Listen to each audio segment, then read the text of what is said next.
Hello, good morning. Solid Galasto, maayong adlaw sa tanan. Welcome back diri sa atong gamay channel, Boskoy. Okay, so karong adlaw October 29, 2025, nagkaduol na ang kalag-kalag. No, doon lang tayo 3 days nga nahibilin og main tag mo big time pagdo class to sa 2 PM unta dayon mudaog na ta, no, para pag-abot sa 5 PM ang nahibilin pwede pag yung bagdokan usab.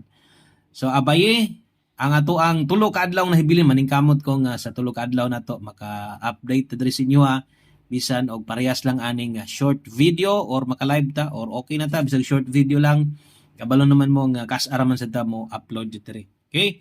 I-share palihog ning video, short video i-share palihog, ay kalimot og subscribe kung bag-o ka og pistingi sulay atong last address untag di mas slide pares gihapon ligasan lang gamay. Okay? So good luck sa tong upat ka bagdo class to 48. Ang ikaduha 54.